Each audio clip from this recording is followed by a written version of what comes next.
I'm John Rossi, and I'd like to introduce, I'm running for mayor, and I would like to introduce my dear friend, Roger. And of course we have with us Justice Sanchez. We're going to turn this over to our moderator, Mr. Jeffrey Greenberg. Thanks, John. So good afternoon, everyone, and welcome to the first of what we hope to be many Rhinebeck Common Town Halls. But first, some quick business. Following COVID guidelines from New York State and from the CDC, which means masks, social distancing, we're taking your temperature, and there's a couple of questions up on the whiteboard there. So, that should suffice, I think. Other thing that we want to remind you all, especially really our Zoom followers, is that put your questions in the chat, and they'll feed them to me, and we'll ask them that way. We're starting off with a bunch of questions already, questions that are really, hopefully, on the minds of the village people. I didn't mean that, I'm sorry. That one just came out. Okay, so let's get started. I'm Jeff Greenberg, and I'm going to be moderating the discussion, as you know.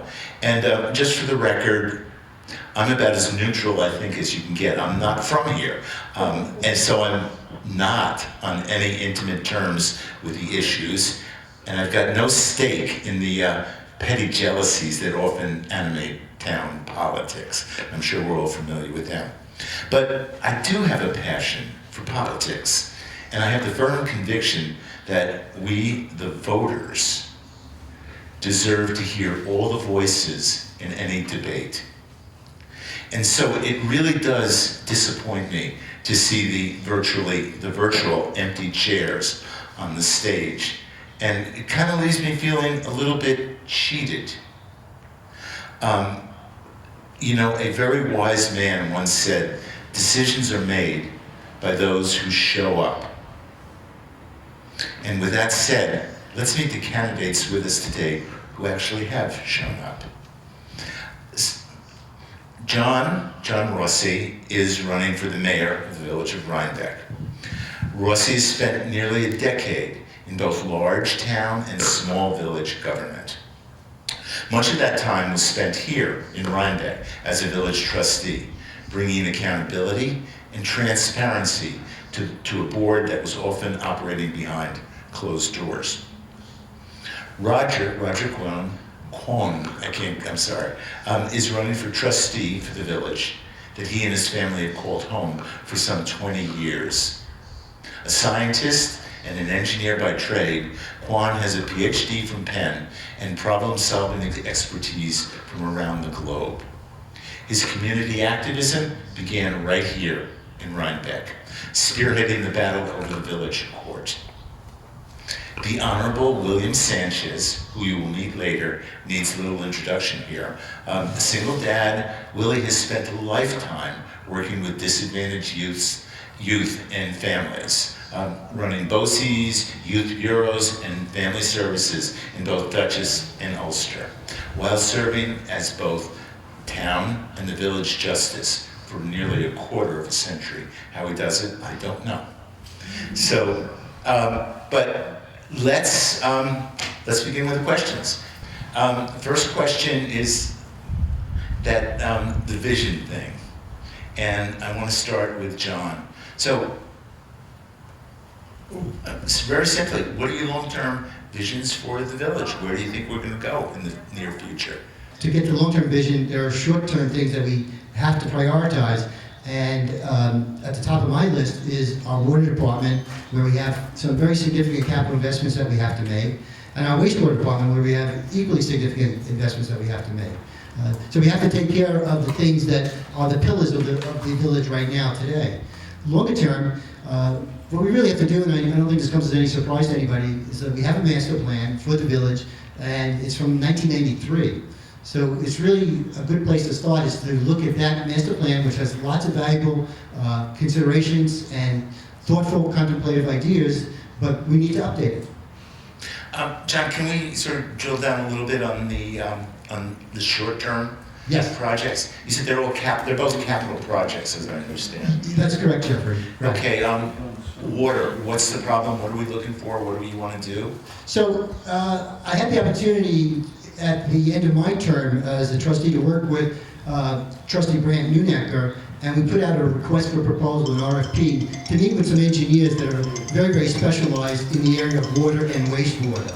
And to be clear, our water is clean, it's good quality, but the footprint of the plant itself needs to be attended to, because we can't really expand the footprint, but there are things that the engineers have described that we have to undertake to maintain the good quality of water that we all came to expect. These are not small-scale projects, and we are coming on the heels, they're not small-scale projects, come on the heels of the water main project. Jeffrey, the answer is that we have to look at the plant itself where we intake the water and make investments that's recommended by very expertise engineers. Okay, well, I'm going to throw it over to the engineer over there. So I became more aware of the water projects expressly because of John Rossi. What's important to me, as I've also come to observe from the village board here, is we need some very serious examination in making solid plans to manage the capital investments. I think in the recent village board meeting maybe 3 weeks ago, what was surprising is they recognized that there was this wonderful capital plan commissioned of an engineering firm, but without any thinking, they already committed for another engineering firm to do the work, and then they decided, oh, we have to go back, let's pull the work from this engineering firm that we just commissioned so that we can redirect it to one who's actually expert in the space. So whether it's the water plant or the sidewalks or highway department, what I hope to bring is a discipline of planning and a holistic approach to problem solving for the village here. So that's where I would start. Again, I have a background in engineering management, and so I think, with that background, familiarity with manufacturing, I'm ready and willing to dig into the details. I started here in Dutchess County. Actually, I came up after school, graduate school, to work at IBM down in Fishkill. I started on a manufacturing line, making one slice of a component for computer chips.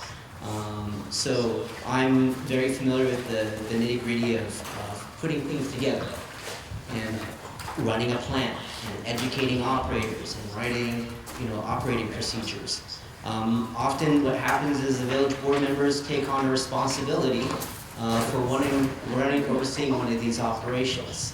So from that, I've just stayed and loved engineering up into graduating from manufacturing to development, and now I have a very exciting job doing research and development, actually prototyping new ideas that take advantage of chip making processes. Where's the money come from?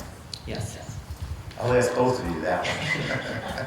Yes, the challenges are financial, because we have 3 different accounts in the village. We have the general fund, we have a water fund, and we have a wastewater fund. And 2 of the funds did not have enough revenues to cover operating expenses. So we ended the fiscal year, May 31st, 2020, with not enough revenues in the general fund and the water fund. That adds to the pressure, Jeffrey, to your question, because as Roger mentioned, we also have just undertaken or completed a large-scale capital project for the water department that was really close to in excess of $5 million. And much of that, some of it was covered through a grant, but much of it was through bonding and through loans. Jeffrey, we would definitely need a combination of grants and federal funding.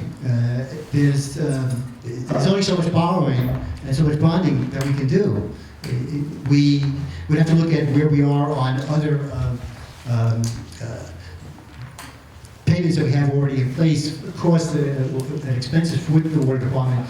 Maybe there are some bonds that are about to retire, and we want to time the retirement of that debt with an opportunity for pursuit of a new grant. So it's a combination of looking at grants and hopefully there are more federal dollars, it sounds like there will be, and time that with debt that we would be retiring. It's not easy. Doesn't sound it. Roger, do you want to fill in any of that? Yeah, honestly, I'm a little new to how government funds itself. There are these multiple funds, and we have special districts. I don't think we actually have a lot of sophistication in how we manage these districts. I know when knocking on doors and talking to some people, it's like, well, I just moved to Rhinebeck. I'm in this new development. Why should I pay for upgrades in something that's already been pre-existing? So I think I personally need to probably dig into this a little bit more. But if it's appropriate, maybe we need to re-examine how we fund these projects and make sure that we're accumulating enough capital over time to, say, seed the loans that we're probably going to need. Closely examine the water rates, whether there's a different commercial rate versus residential rate. So there are all sorts of things that we can do to basically move the pot around. But unfortunately, that money is just going to have to come from us and from a conversation about prioritizing essential services and needs versus other essential services and needs, and frankly some nice to haves. And we're going to have to just prioritize them. We're going to have to explain why we think one stands above another, and go from there. And I'm new to the board. Some people have been around. They're familiar with operations. I'd love to hear their ideas on how we might be able to manage the finances. If I could just add one more thing about the water department, Roger touched on it. Folks fully understand that the water department is that the costs there are covered by the ratepayers. All of us that use this water services consumers of business. Same with the wastewater department, covered by the people that pay to have the sewage cared for through the village, a different fund. It's been a very long time since any of the rates were raised in either the wastewater and the water department. So as we look for funds to manage these capital projects, grants, other debt that we're retiring, Roger's correct when he mentioned we have to look at the ratepayer as well. It's a conversation that's hard to have, but we do need to discuss realistically that rates for water will probably have to be increased. Let me ask you this. Local Congressman Delgado from the 19th CD, is talking about, he says, news of funding from the federal government. In the first place, everybody's going to have their hand out. Every single community in this state is going to want the money, as well as the state itself. What do you guys, I'll ask either one of you, what do you think of this? Is this a reality? Is this going to bridge some of that gap? So I did dial into the call last night where Congressman Delgado spoke. It's very encouraging and positive that there's probably going to be some money coming to the village and certainly the town. Actually, a very good question came up last night, whether or not that money could be applied to the special districts that we administer. So I hope that we might be able to use that money. We're waiting on an answer from the congressman. The American Recovery Program, which was discussed last night by Congressman Delgado, many of us have received information from him as well, is certainly very encouraging, similar to the CARES Act from last year. That stimulus, those another $1.9 trillion, very, very important to our local economies and to the nation overall. In this case, it's Jeffrey's difficult to anticipate how this trickles down. The Congressman has presented what looks like $4 billion for the state of New York, for the counties in the state of New York, but the money's much more. But you divide that $4 billion by 61 counties that we have, and we're competing with counties that have much larger populations and greater geographic regions. What I will say, and I think this is encouraging, is that the Congressman has always been very focused on the needs for broadband services, improved broadband technology. So when we talk about infrastructure, it isn't just brick and mortar infrastructure, it's the digital infrastructure as well. And Congressman Delgado has been an advocate of getting more dollars for all of us in rural communities. So one place that seems very encouraging, Jeff, is the $380 billion that's earmarked for broadband services, because that will be focused on rural communities like us. There's still going to be a budget gap here. The money is it's significant amount of monies. Does this mean, and this is the kind of the elephant in the room here, are we talking about raising taxes? Are we talking about raising real estate taxes? What are we looking at in reality? Will we have to raise taxes? Well, we probably have to raise taxes, or at least give that real consideration, because as you heard me mention just a few moments ago, that we have 3 funds, and 2 of the 3 funds did not have enough revenues to cover expenses. In the fiscal year that just finished, we had to actually reach into the general fund to help cover $400,000 of expenses that we didn't have the revenue for. And so that keeps the general fund in the safe harbor area, which is recommended by the Office of the Controller, which is roughly 25% above your budget. But look, folks, we can't keep digging in to that fund at $400,000 a year. We just can't. So we're going to have to give consideration to increasing taxes in the village. But Jeff, that's just to cover the running of the village.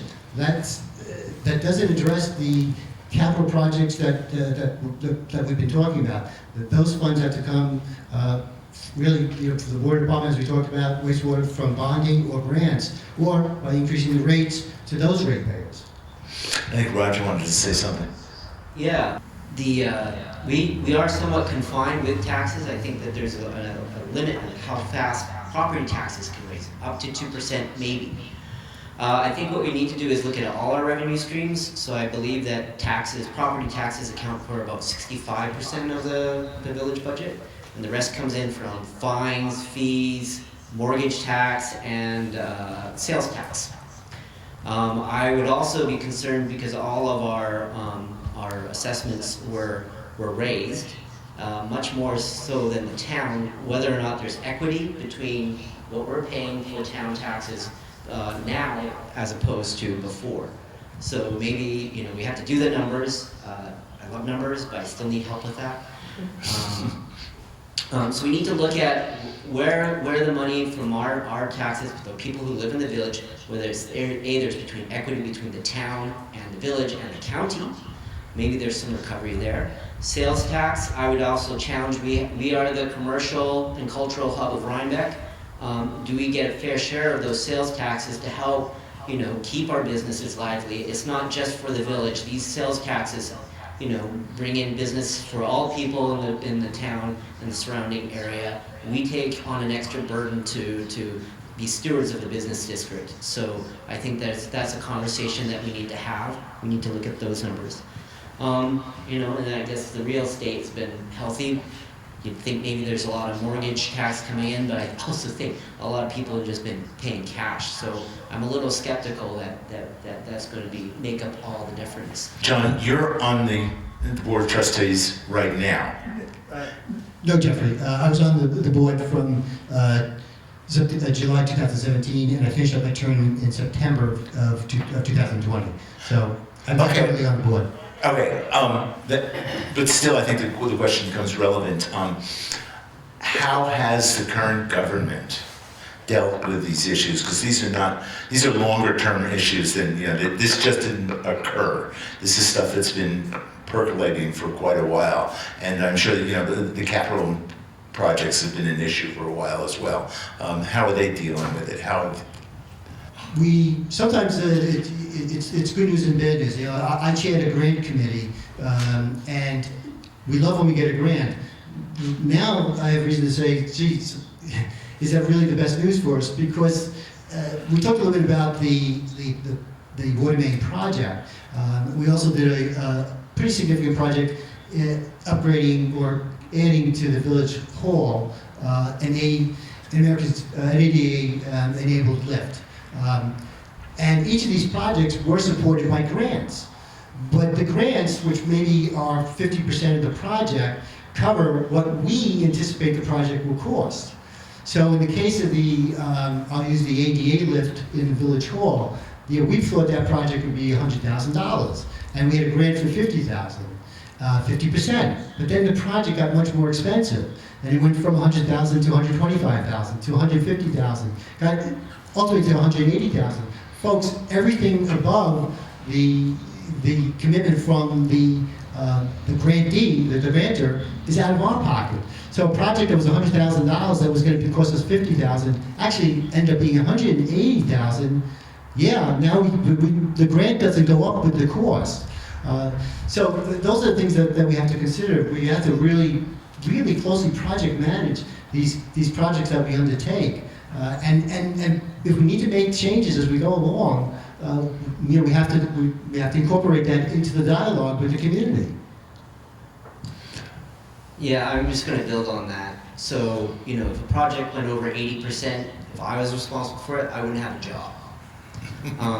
The other thing is, I think the board needs to be very clear on the project scopes. So back to the water main project. First proposed at $3.75 million. Sounds good. Next thing we know, Mayor Bassett's claiming it's $4.25 million to the Daily Freeman. And then just recently he said it was on budget. Final cost, $5.9 million. So I don't know, I think I know math. That doesn't add up about being on budget. So if we have a project, we need to state clearly our assumptions. We need to manage it and ask ourselves, are those assumptions still valid? If there's a big kick up, is it something we really need to do?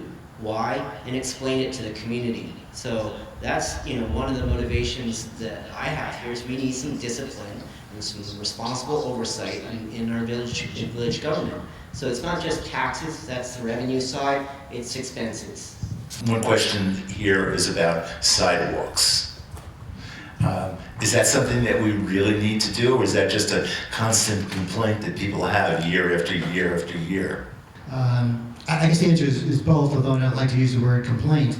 It is a constant concern and desire of the village residents that we have a improved sidewalk. And I will tell you from experience that the way that we get there, and I say from experience because chairing the grant committee, the good news is that I did lead 4 different grant applications for sidewalks. The bad news is we didn't win any of them. But we learned a lot from that experience, and we learned from other municipalities, like, for example, the city of Kingston, who have been very successful with their grant applications for sidewalks. But nobody gets to the big dollars, nobody, if you don't have a comprehensive plan first. And so what we need is a comprehensive 5-year sidewalk plan. We did have a comprehensive sidewalk plan, but it was done in 2011. So it's already a decade old. So step number 1 would be to get what's known as an EPG, an engineering planning grant, which is about $40,000. And by the way, if we do have money in the cap, we actually have a capital reserved for sidewalks, which has about $40,000 in it. I would say it's worth the $40,000. Can't do much with $40,000 in a municipality of our size with the sidewalks, but we could use that money, if we can't get a grant, to hire a really professional firm that specializes in sidewalk planning and give us a 5-year view that establishes priorities of where we should go first and what we should repair first. Can't get to big grant money if you don't have a good plan, a good blueprint in place. One of the charms of Rhinebeck for my family, and I'm young, kind of, and is that it's a walkable village. Right? I came up after school from Philadelphia, loved walking around Philadelphia. Rhinebeck's like one of the very few municipalities in all of Dutchess County where you can walk around. So I think it's part of our character, and I think the tragedy here is John wrote a grant, not aware that we were missing a plan. 2011, it's 2021 now, the village board became aware of this, they still didn't update the plan. That's not a priority, but for me it's a priority, and we have a lot of people who are aging in the community, and safe sidewalks are important. It's winter, it gets icy, safe sidewalks are important. And so we just can't pass it off as, oh, it's the homeowner's thing. We need a plan, we need some standard and expectation here. We need to be ready, so when these grants do come up, and they don't come up every year, we have to be it's opportunistic, we have to be ready to go.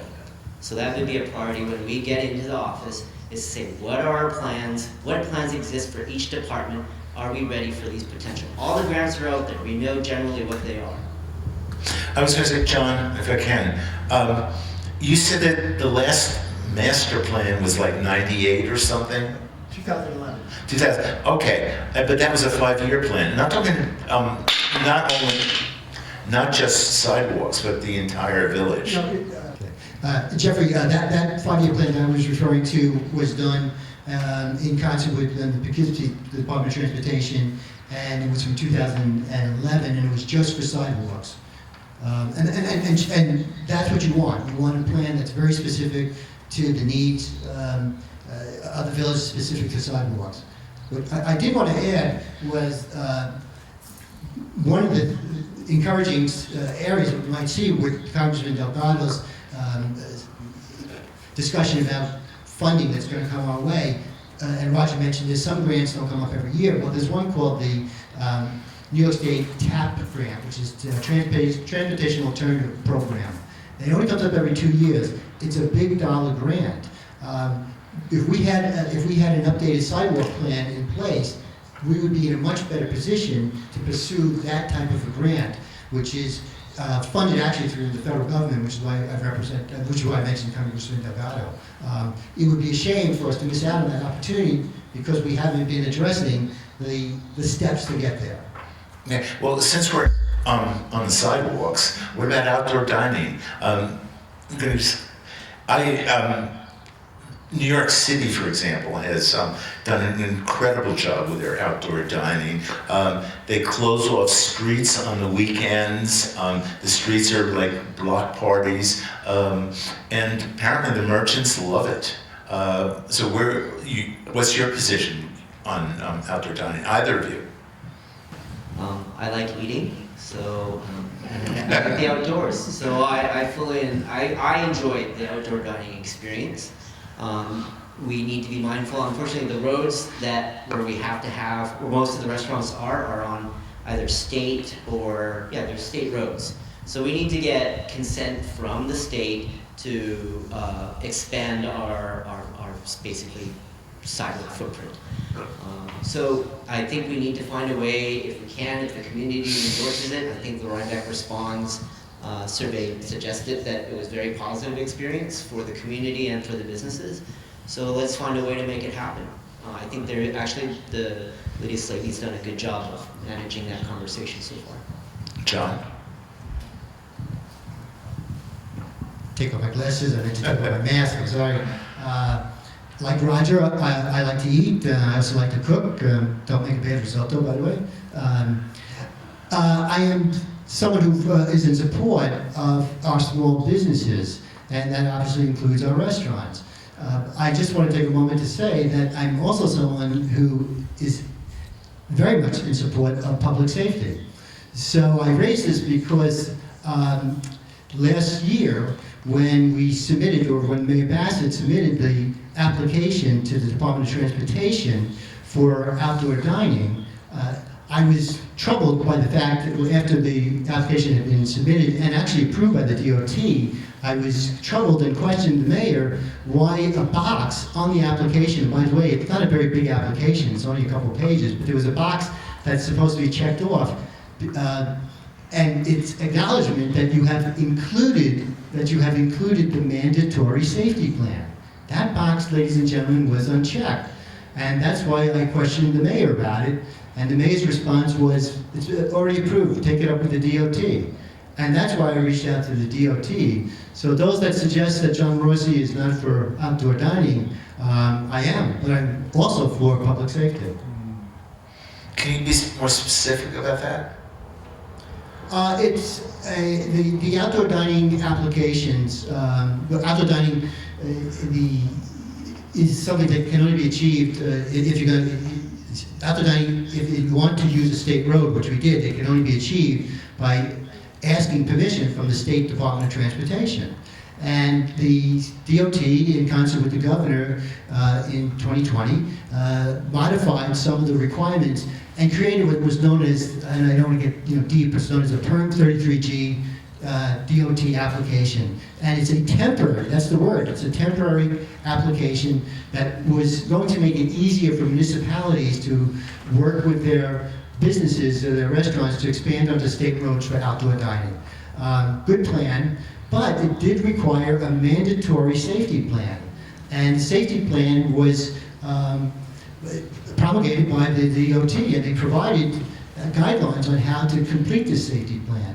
And that's where I saw some shortfalls, and I think that you folks would expect me or any elected official to do nothing less than to make sure that all the safety requirements were fully in compliance and not only met DOT standards, but exceeded those standards. And again, as I said, I saw some shortfalls. The mayor said, take it up with the DOT, and ladies and gentlemen, that's what I did. I did it because, yes, outdoor dining, our businesses are important, but so is your safety. What was the DOC's response? Well, they felt that the materials that we had included was acceptable. What we had included was not a safety plan, but a one-page, hand-sketched outdoor dining plan. And I just didn't think that that was up to their standards. And I said to the gentleman, well, it doesn't meet your guidelines. You've got 3 pages of guidelines. And his response to the DOT to me was, yeah, but they're just guidelines. And again, I just didn't think that was acceptable. And I continued to kick it up the line and let the DOT, just run with it, and including, contacting the commissioner of the DOT. Okay. Is that important to me? Because I think it's that important to you. Okay. Yeah, Roger, did you I'm want just to- going to build on that safety comment. So I've worked in industry and manufacturing environments, and in all my trainings, safety is always first. Recordable incidents, so on and so forth. So luck is not a safety plan. I think the dining would have been, we enjoyed the dining, but we wouldn't have enjoyed the dining if there was a serious accident that caused harm to the village, and to the people involved, obviously. So, the devil's always in the details, and frankly, we should celebrate people who are going to go into those details and make sure we're okay. That's our job as trustees and the mayor, to make sure that you're okay. Okay, great, thank you. Let's kind of change direction a little bit. Climate smart. That's in quotation marks. Climate smart is a pillar of the current village administration. You guys for it, against it? Would you change it? What would happen under your leadership? Roger, you want to do this? So I'm environmental stewardship is very important to me. I grew up in Canada. I was a Boy Scout, a Queen Scout, which is kind of like an Eagle Scout. So that's just part of my DNA. I think climate, stewarding the environment, issues around the climate, very important. It's another lens that we need to add when we're looking at different projects in the village, right? So we've got safety, we've got budget, and there's environment. Some that we can do and make sense, and I want it to be a win-win. And sometimes maybe it doesn't make sense, right? And we have to be honest enough to say, feels good, but doesn't really, that's maybe not the best use of our tax dollars. And we should explain why. But if the community says, hey, I want, everyone to have, we want the town to buy us all electric vehicles, okay, fine. I recommend against it because it's very expensive, but if that's how we want to use the tax dollars, so be it. It's just another lens. John, did you want to say something? Yes. I like projects, of course, we're all concerned about climate change, and I think that's a given. But as Roger mentioned, the projects have to be essential, and they should be equitable as well. I like a project that's a win-win, a win for the environment and a win for the village. And I'll tell you about one very quickly that I was beginning to address while I was the liaison for the wastewater department.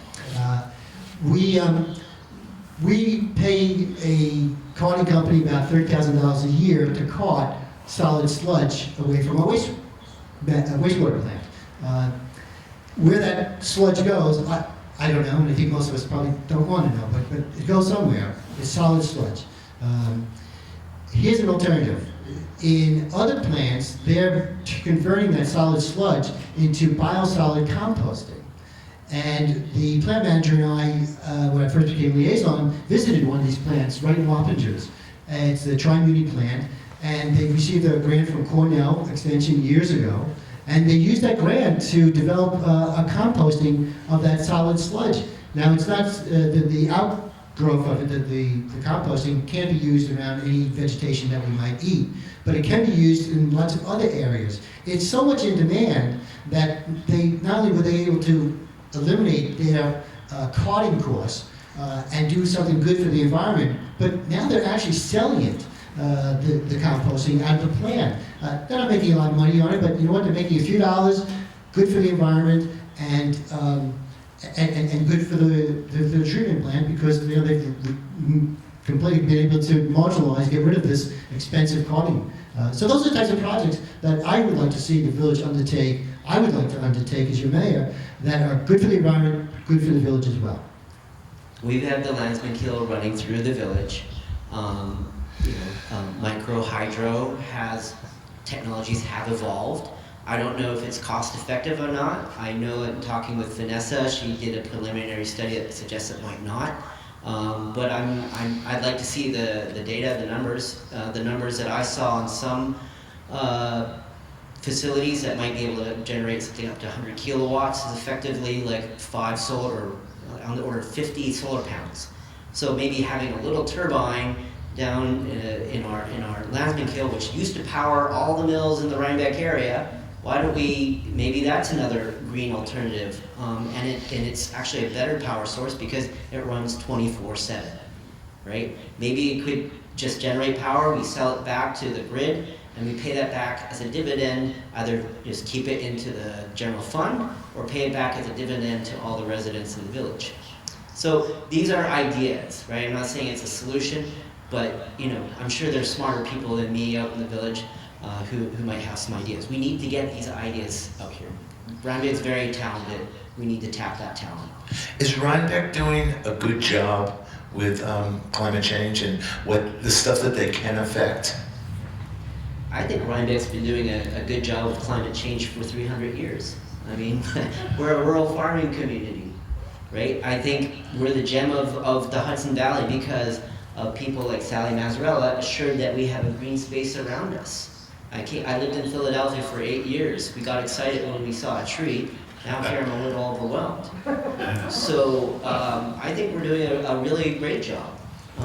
We're a tree city. We're very conscious. We have the Dutchess County Fair. All of that feeds into responsible environmental stewardship.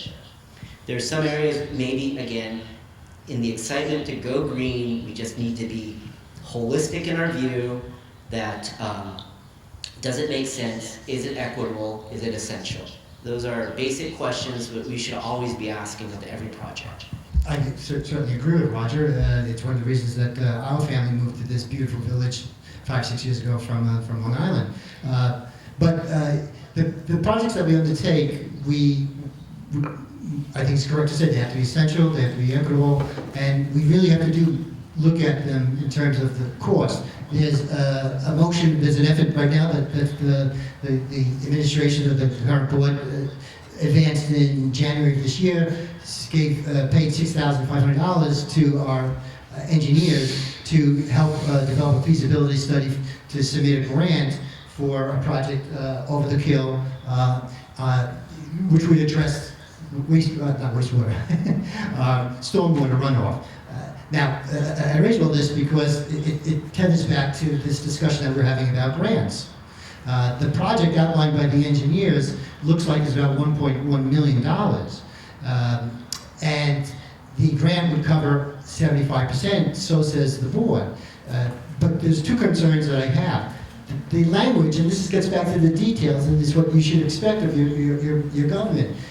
It doesn't take a lot of time to look up and read through the grant. It's not 75%, it's up to 75%. That's a big difference. So it could be 50%, it could be 75%, but that's not a given. So you gotta be clear with everybody, with you folks, when we talk about these expenses and, well, we can get 75%. The other thing is, what if the project runs over? And that's my concerns, that unless we have good project management tools in place and the right personnel in place, we can't continue to say, well, it's a let's say it's $1 million project and we're going to get 75% of it, and then it becomes, because of cost overruns, $1.5 million. Well, then it's the same story as we were describing before, where with the ADA lift. The grants have a ceiling to them, and we have to make sure our costs have a ceiling to them as well. I think Roger wanted to say something. Yeah, so John brought up a good example here. So it was about stormwater management and runoff. And there was also coupled with a comment at the time around, am I on mute? The use of brine to salt the highways is known to be a little more expensive. So my questions were basically, well, was the current brine use or the salt use unacceptable? Was it causing damage to the environment? What was the data that actually said that? So we're paying more for brine, and then I think there was another comment, oh well, the highway department's telling us we could just deposit less salt. So, these are the basic fundamental questions. Do we have good data? Is there a real problem? And then absolutely, if it is damaging to the environment, then absolutely, we need to take that into consideration. But again, the environment is a lens, let's get the data, and then let's make some decisions. Okay, here's a question that kind of spins off of all this. Are there any potential cost savings by having Dutchess County Water and Wastewater, by having the Dutchess County Water and Wastewater Authority take over the water sewer from the village? Actually, I mentioned earlier that as I was wrapping up my last term at the board, Trustee Brad Newnecker and I collaborated on a request for a proposal. We brought in these expert firms, and it was for that purpose. Would there be some benefit? And there would actually not be any tax benefit for us, because the water department and the wastewater department are ratepayer based. Most of us do not use most of us have septics in our homes, not in our homes, but septics that are not, our systems of wastewater are not connected to the wastewater plant. So it's mostly businesses. But we're all connected to the water rates. So there's no tax benefit in that transfer happening. I'm not sure that there would be, I don't see how there could be any particular savings to the ratepayer. I think there might even be a possibility that rates would go up because you're part of a larger consortium now. We would be with other municipalities that have decided that, well, and private industries users as well, we'll have the Dutchess County Wastewater Water Department manage our plants. That doesn't mean that the rates are going to go down. In fact, there's a potential that it could go up because we might be subsidizing other economies that are not as strong as Rhinebeck's. So that's an issue. I don't know enough about the outcome of that because I was leading the board, but I'd be hard pressed to say that there are immediate benefits for our residents if that transfer were to happen. Yeah, on the whether we should consolidate or merge our wastewater treatment plant and water plant with the larger district, I think the conclusion was, if I recall correctly, that there was no benefit to do that, largely for the reasons that John illustrated. There is a village police reform initiative. Your thoughts? Start with Roger. Yeah, the report came out. The survey results were released. I think actually anytime we're surveying the quality of our policing and our justice system, that's critical and important. The report that was laid out, I thought was very thoughtful. I liked that it was emphasized the culture of policing and the culture of justice. I think from my initial or quick read of the survey results, it shows that Rhinebeck has a really positive relationship with our policing and justice system, and Justice Sanchez is a critical part of that system and why we celebrate and have now or slate. But you know, the only issue that I had with the study, frankly, was the word reform. Not that we can't do better, but it's a language, biasing language, right? So if it was for me, I'd absolutely do the survey, absolutely do the report, you know, but why don't we just call it a study on policing and justice in the community? When you use biased language, you're like driving for a biased answer. And I think what we want is, you know, thoughtful information, critically analyzed. That's what's going to make us better. And, you know, it helps not polarize, make this a political football. You know, we shouldn't be pitting one community against people who step up to serve. That's just, it makes no sense to me. And I think the survey results show that the officers in our community are very largely very respectful and mindful of providing service. I'm sure there are incidences and they need to be investigated, but the survey also captured, you know, not just Rhinebeck police, state police, and sheriffs. Okay, I also like that, you know, it alluded to the fact that first responders, officers are also the first point of contact with a lot of, you know, difficult situations unrelated to criminal incidences, right? Mental health issues, substance abuse issues, and that first point of contact may be them, and then they bring it to Justice Sanchez. And we're very fortunate in Rhinebeck to have someone like Justice Sanchez in our as part of our village justice system. You know, he hasn't formally trained as a lawyer. I've heard that, oh, he's not formally trained as a lawyer. Well, how many justices are there who are actually formally trained in family services, social services, right? That's more important to me in a village justice than having someone who's got 3 degrees from Ivy League schools. I've only got 1. And because of his engagement in the community, starting as a police officer, you know, being appointed, you know, Mayor simply took a chance. I'm going to appoint, you know, William Sanchez to become a judge here, and then, you know, basically continuing to serve the community, not just as a justice, but as a connection to the youth. You know, that's what makes a difference. That's why I fought for the courts. And it's not just about the dollars and cents, which was almost cost neutral. It's the intangibles, right? That's what's maybe lost. And when we use that word reform, obviously we're already biasing against something that we're creating an unnecessary tension. I'm not saying that there aren't problems out there. I personally feel I've been racially profiled in the past, shortly after 9/11, pullover, so like most arcane things I didn't know existed. It's like, I think your taillights had slightly different illumination. What? So it is what it is, but you know, I think the study's been done very well. I think the committee there, I think, should be expanded. I don't think it necessarily reflects the community. We need more voices on there. But I think the committee overall has done a very, very good job. No question. This is, as Roger said, it's a contemplative, it's a thoughtful undertaking, and those that have worked, volunteered to support it and drafted and created deserve a lot of credit. It's a good document, and the reason I say that is because a good document begs more questions. And the one thing that I thought about as I was reading through this is that it reported that from September of, I think, 2018 to 2020 September, so a span of 24 months, 2 years, there was a total of 100 arrests. So my first thought was I wish there was a better definition of arrest.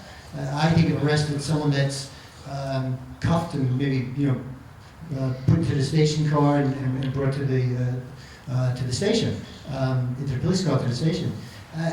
If that's the case, well, that's about 1 arrest a week.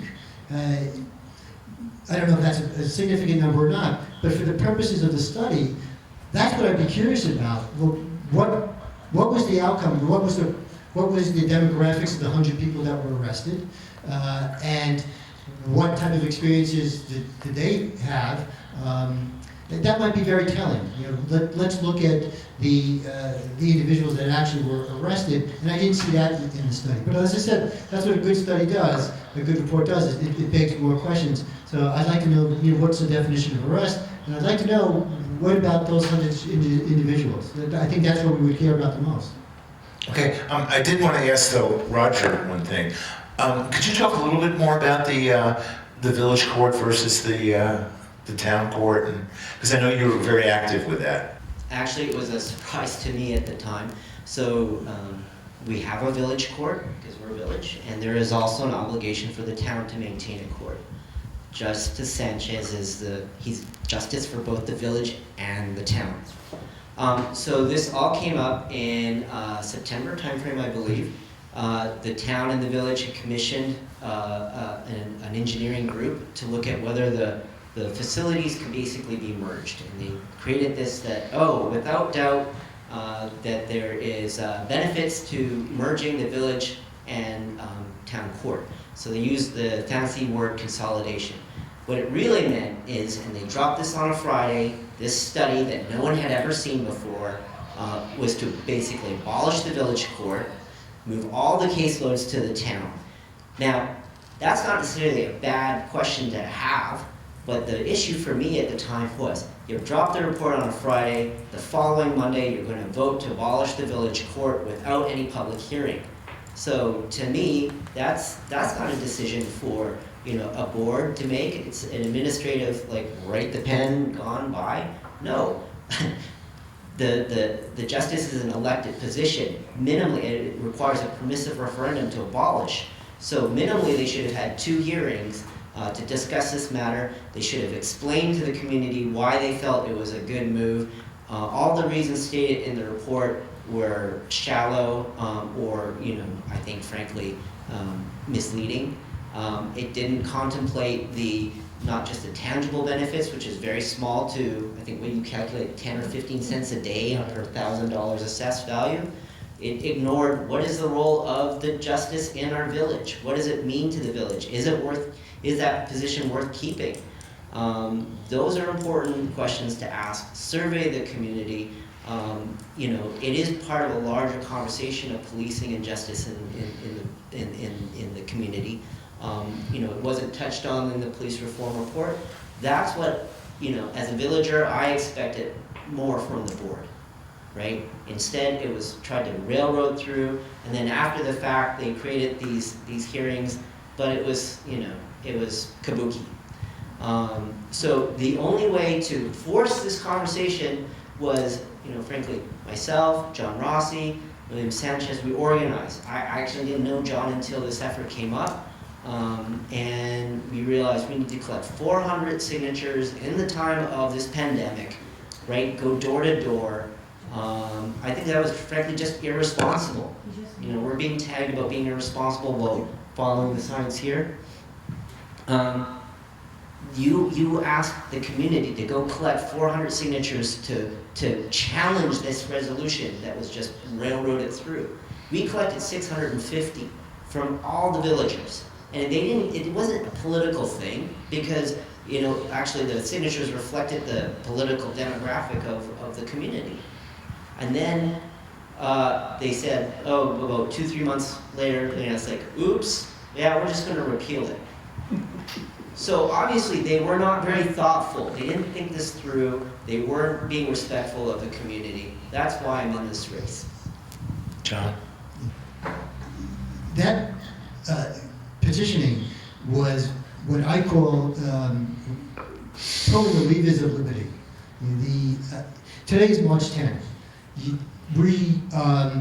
Next Wednesday, of course, is St. Patrick's Day. You know what else would have happened next Wednesday, the 17th of March? But for the fact, as Roger described, dozens and dozens of residents were galvanized going out during a pandemic, had less than 30 calendar days to do this, because the only recourse from the board's action, the village board, to abolish the court, was to get these signatures. Had that not happened, that court would be closed next Wednesday, because that's what the resolution called for. That unless citizens are crazy enough to get out in the summer, the end of the summer, during a pandemic, and get 400 signatures, this is going to go through, and the last day of that court's life would have been next Wednesday, the 17th of March. So I just thought it as this incredible galvanizing, liberating democracy moment in this village that I'm very proud of. How do both of you envision working with the town supervisor and also the board of trustees? Well, I think of three words: sunshine, sunshine, sunshine. I would want to be in the public view and in the public eye with every time that we have the opportunity to meet with the supervisor and the town board and collaborate on projects. I wanted to be clear that we are working together, but being respectful of each other's jurisdiction.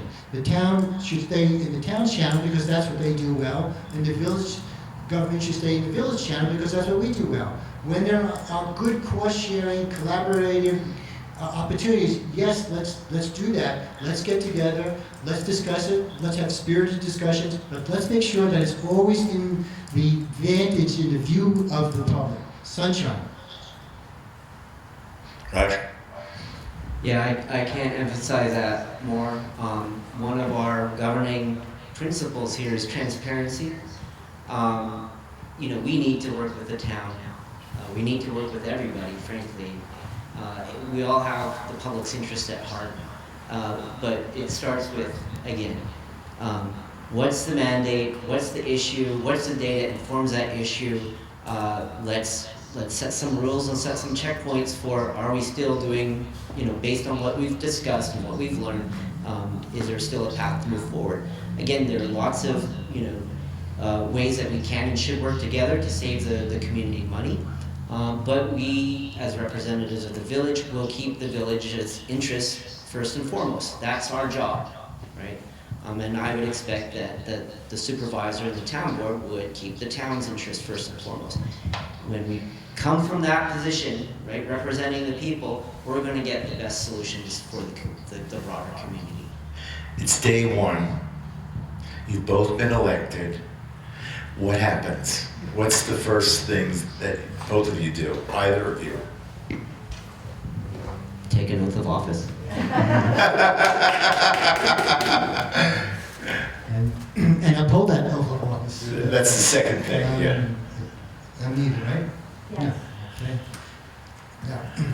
Roger said that we take an oath of office, and I said we uphold that oath of office for the years that we're privileged to serve you folks. But I think day one, and Roger's probably going to say the same thing, is we got to really drill into the financials. We got to really sit down and look at where we are, because you've heard us talk about some of the debt that we have created,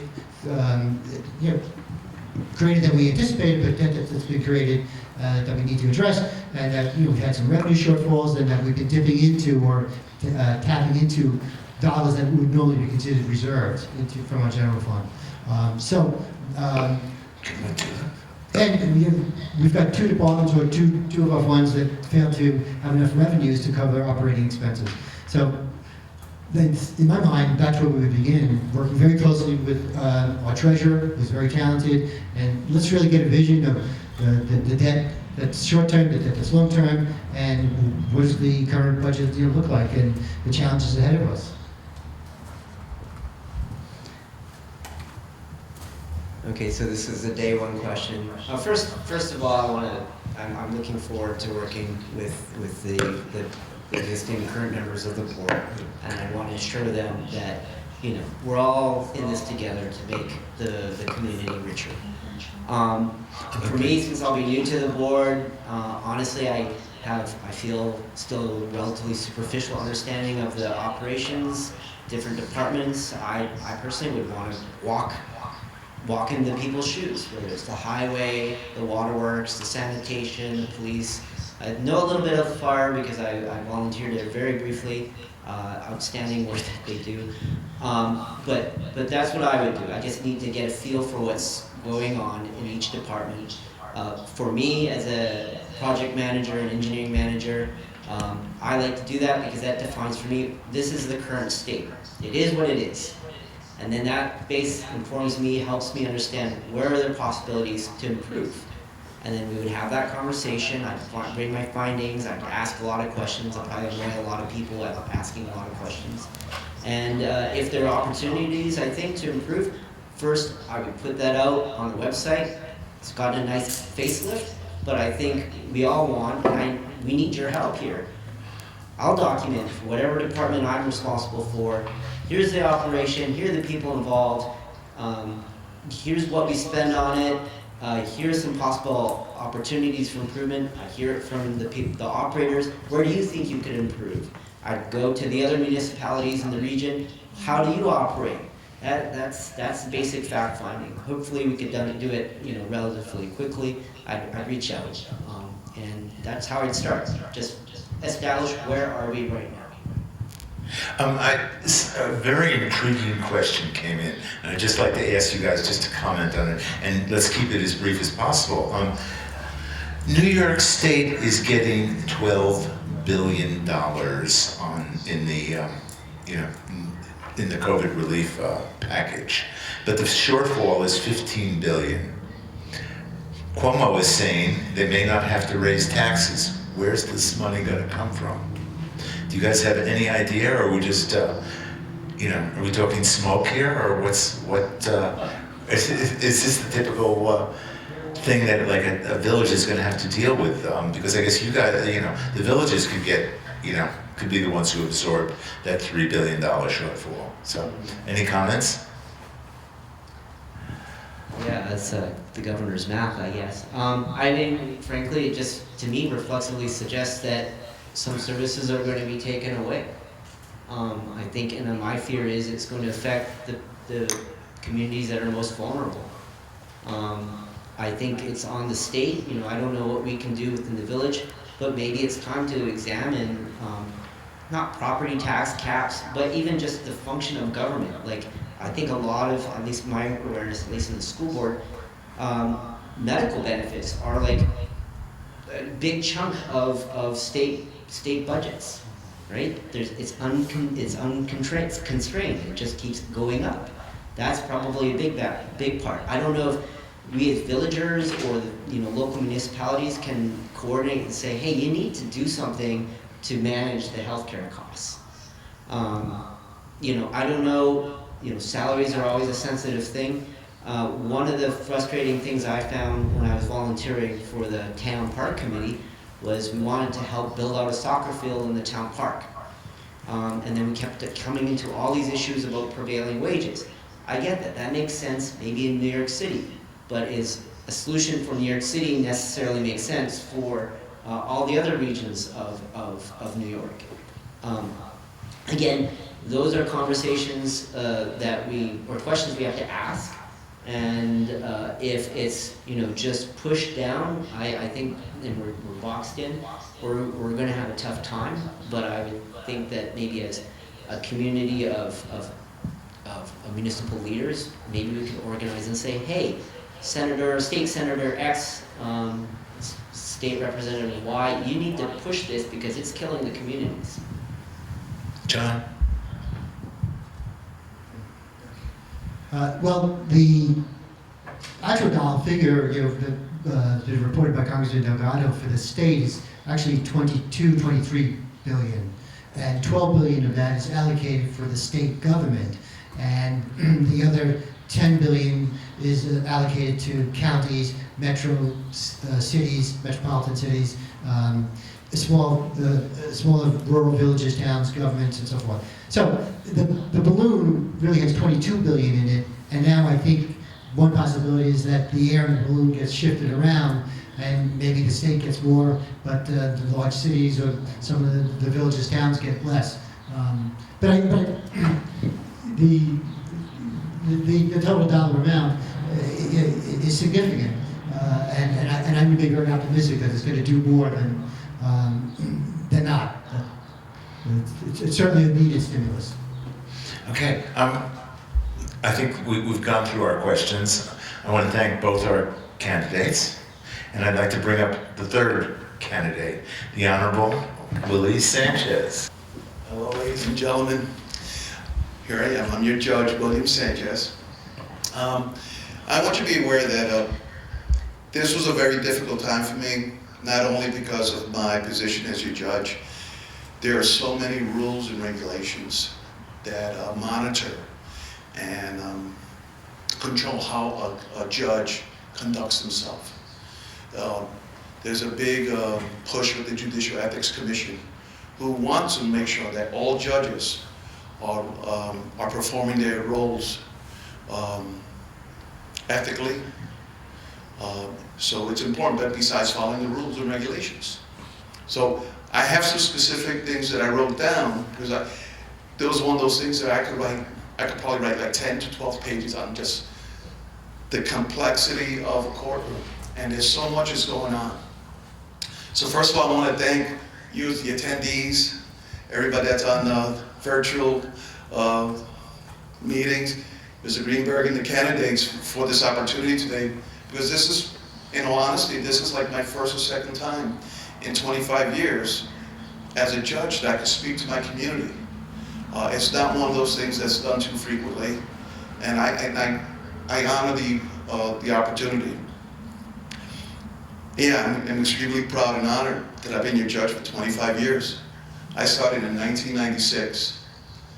I was a police officer from 92 to 96, where I did a lot of community policing. I was part of the juvenile division. I was on the crisis team.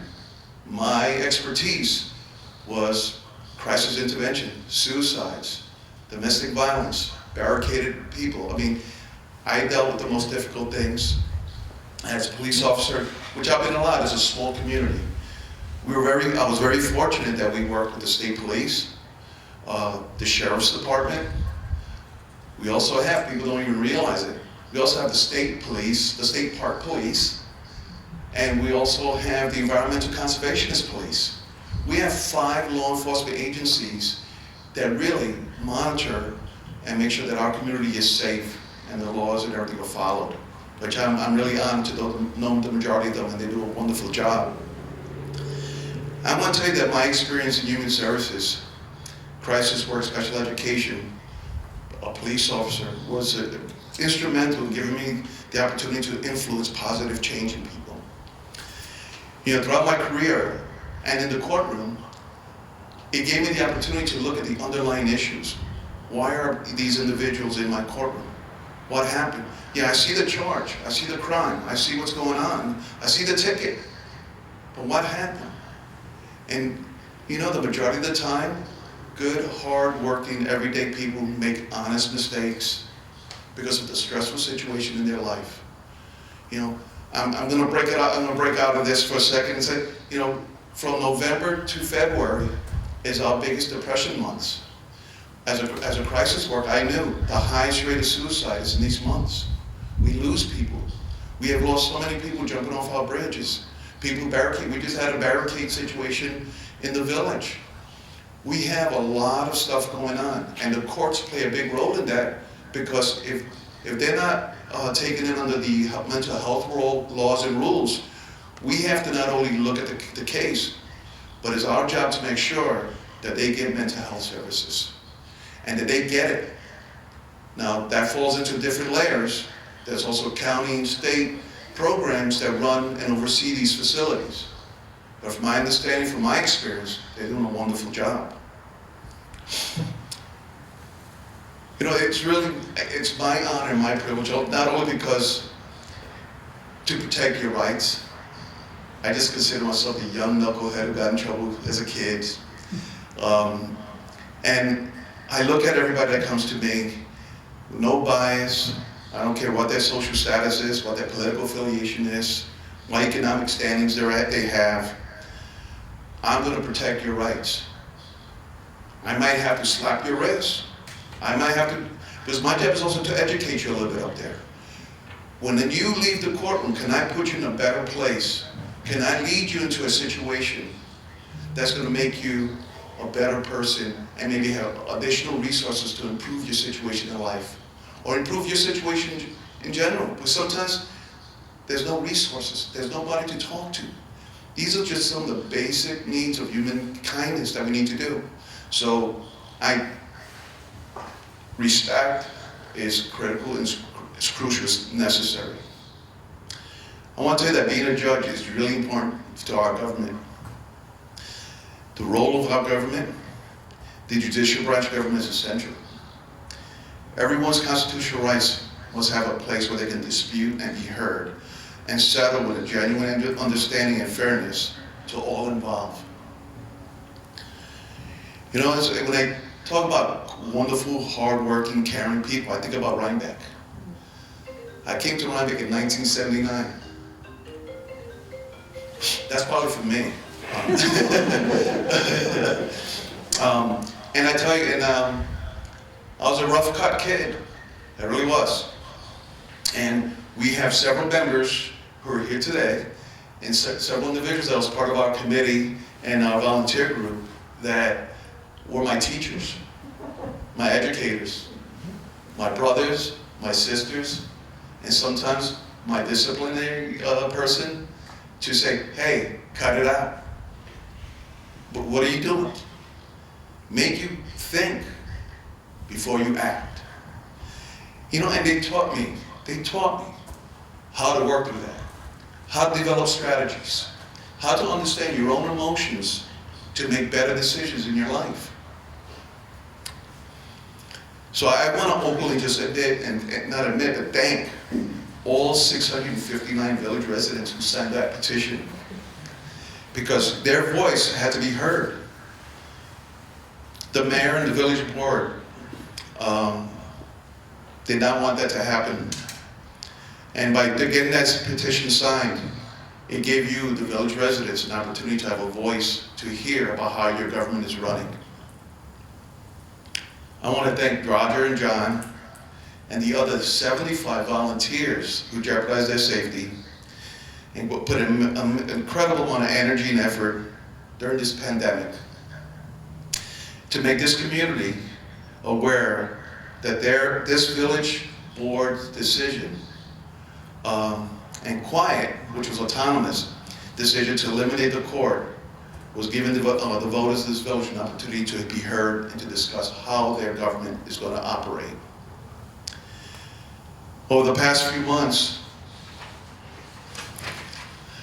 while campaigning and while getting these signatures in the community, I had the opportunity to have some discussion and discuss the infrastructures and the structures of our government and the judicial branch of government. And there were some very tough questions. And I would have to tell you that the majority of those questions I couldn't answer, because under the judicial ethics guidelines and rules, I'm prohibited. So I'm going to present 2 or 3 questions that productive, because I think it's important for you to know, because there's been a lot of false stating about how I got involved or didn't get involved in this court consolidation issue. So recently I've been asked a political issue. Mr. Sanchez, Judge Sanchez, since 2/3 of the Democratic primary voters voted you in as their candidate, why isn't my name a photo of the Democratic campaigning advertisement? Why aren't you on it? And I said, you know what, I can't answer that. I said, I don't control that. I said, but I can give you this honest answer, saying that the community voted for me. They endorsed me. I embrace it, I love them for it, and I thank them for it. But this is a different issue it's outside of my realm and I can't really answer, but that's something that the community has to talk to the committees who represent their political affiliation. That's not a position for me to get involved with. I represent this community as a whole. I always have. I've had a tough time 20, 25 years ago getting across the doors, and I'm still doing it because I just believe that justice is fair. It's not biased. It doesn't take sides. It takes facts, it takes truth, and it takes commitment. And sometimes you get stones thrown at you. And I'm strong enough to take that. And I'll do it and I'll protect your rights.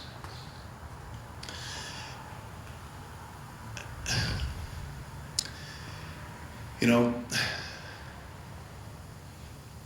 Many residents have asked me, and they were interested in the village and in the attempt of the village trying to abolish the court. And they felt that some of these pretenses were false, stating cost savings and efficiency. And once again, I told them, I said, I can't get into financial issues. The courtroom doesn't operate that way. You know, I have, for example, I have a traffic ticket that came to court 9 times because this person wanted an attorney. They hired an attorney.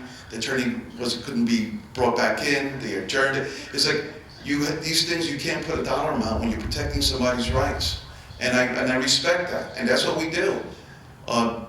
These are the things that I couldn't answer, and I told them that, and I said, look, I'm sorry, but these are the things I can't answer. This is just one of those things in the system that we do the best we can to protect people's rights. And two, 3 other things that really upset me, and I think it's important for me, is that based on the information that I provide the village and town board every month, it was under the judicial rules. By the 10th of every month, we must submit all our financial statements, all our court records, from traffic court to zoning to criminal to you name it. That's turned in every month to review by the boards. And this has been done for 25 years. I've never been out of compliance, ever, in 25 years. It's not cost effective to eliminate the village court. I cannot comment on the information used by the village because we foiled them twice, and to this day we still have not received any information of what we foiled for, and it was very specific. And I got an email from the Office of Court Administration saying that where is the plan that was supposed to be provided by our village board about the transition, the budgets, the operations, the courtroom safeties. Where is that? I said, you got to ask the village board. I don't know where it is. That's not my role. So once again, I want to tell you that the infrastructure is complex. We have a lot of moving parts with it. There are a tremendous amount of rules and regulations and laws that are mandated and how we could hold our court and how it's run. I believe that removing the court from the community is not efficient. If anything, is the opposite. From my experience in 25 years in the court and operating the courtroom, it creates backlogs. It increases the workload. It slows down progress. And when you slow it down, you're extending expenses. Doing so is not a good, I don't approve for it, and I don't think it will work for us.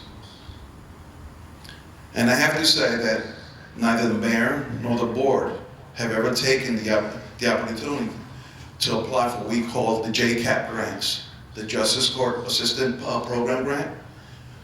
We're eligible, not that we're going to get it, to apply $30,000 a year for courtroom operations to make sure our courtrooms run efficient, effectively, safely. And these grants, you can submit them every year. There's not one that's been submitted by this village board, I'll tell you, ever.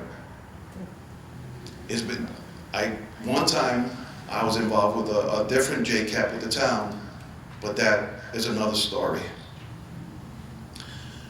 So the opportunity to get $30,000 a year by our state government, of the Office of Court Administration, has never happened. But I do want to tell you something that was really very positive in taking a situation that needed attention.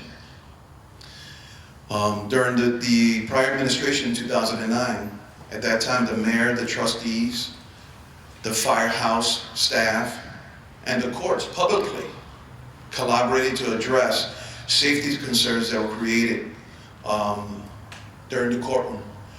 We were downstairs where the mayor is right now, and we were trying to hold almost 80 to 90 defendants in court. There was a courtroom audit. They saw 15, 20 people in the courtroom, 15, 20 people in the staircase. 15, 20 people outside, and they wrote me a letter and they said, there's fire codes, there's safety codes, what are you doing? So the judicial ethics is very clear. You cannot meet with your village and town board behind closed doors. It's completely unethical and unacceptable. You could be removed from the bench. And I can tell you that I've provided all that information. My ability to appear to these things would have created potential violations of judicial ethics, and I was not going to do that. But I want you to be aware that we took the safety issue, we addressed it. And when we addressed it as a team, we realized that we could move the courtroom upstairs and that I could hold 90 people, or 90, defendants at one time under the proper safety codes, and we have all kinds of exits. My office has 2 doorways, which allows egress and so for emergency situations. Because, sometimes we have conferences and we have hostile, angry people, and the judges and everybody need to get out if the courtroom has to be, addressed with law enforcement. Okay? And what we figured out was that we could reduce the number of days we could sit in court. The village board has a contract with the police department, how much money they pay them per officer. We were doing that 4 times a month. And by moving upstairs and working collaboratively, we only sit once a month. And I want to tell you, we were so amazed and shocked by that. We jumped on it right away. So for 10 years, we saved $34,500 a year since 2009. And if you take those 10 years, because of us working together, we saved $345,000 for this community. So, on top of that, our police department was sitting in the back trailer of the firehouse. These cost savings assisted and helped our taxpayers and our community to provide them with the proper facility to do their job. That's teamwork. I love that, and I would always do that. I think it's imperative that all leaders work together, because it's not for our own selfish needs, our own private agendas. It's about this community. This community has embraced me, has given me my life.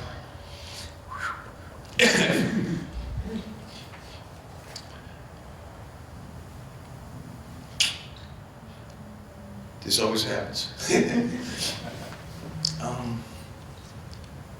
It's generosity. I want to give it back. So, thank you. Thank you for your time. Thank you, judges. And thanks to both our candidates, to John and to Roger, and thank you all for coming out and listening to us and watching us. And at the start of this whole thing, I said that decisions are made by those who show up. And I think the point is clear. Go out and vote. March 16th. Okay? Thank you all again.